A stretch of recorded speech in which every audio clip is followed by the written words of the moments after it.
Despite some big voices on the left telling the president to lay off the attacks on Romney's record at Bain Capital, it looks like they're working.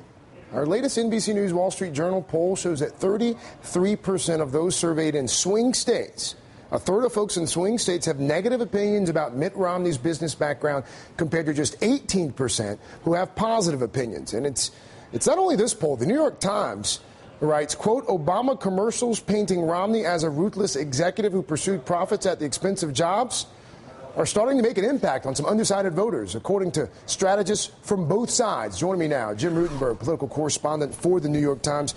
Jim, good afternoon to you. Good afternoon.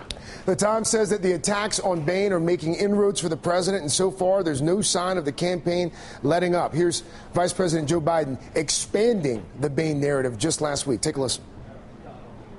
Here's the bottom line, folks. Bain and their companies, they made a great deal of money facilitating this outsourcing and offshoring American jobs. So you got to give Mitt Romney credit. He's a job creator in Singapore, China, India. He's been very good at creating jobs overseas. Jim, any reason for the president to let up on these attacks now?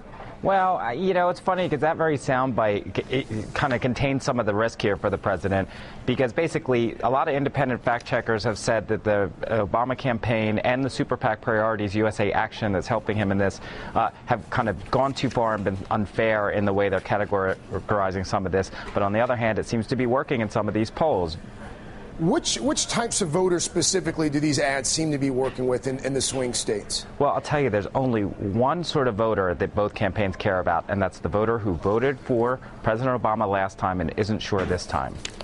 Romney campaign now pushing back against the president's attacks using old footage of Hillary Clinton during the brutal 2008 primary as well. Take a look at this. Barack Obama's attacks against Mitt Romney, they're just not true.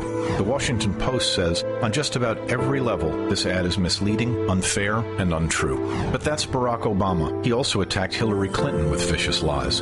He continues to spend millions of dollars perpetuating falsehood. So shame on you, Barack Obama.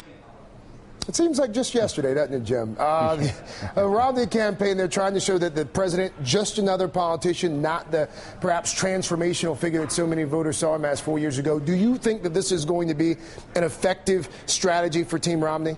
It depends on how much President Obama walks into it. I mean, every attack works if it reinforces something people already think about certain politicians. So if the Obama team starts getting called out a lot for falsehoods or pushing things too far, they could be vulnerable. That said, that ad was a defensive ad, and it's one of the few times we've seen the Romney campaign feel as if it's been forced off of its economy, jobs message to address an attack. So that tells you that they are aware that something's going on here as well. It's also interesting because, you know, we just saw the ad there with Hillary Clinton. Bill Clinton in the past has said some things that could probably be used in a campaign ad against the president. You've got to wonder at what point, or do we see ads from Team Romney, including the former president? We have been told that is certainly under consideration, if not even, you know, who knows. I wouldn't be surprised if some of them are already sitting in a file somewhere. Yeah. Jim Rutenberg, New York Times. Jim, thank you. Thank you.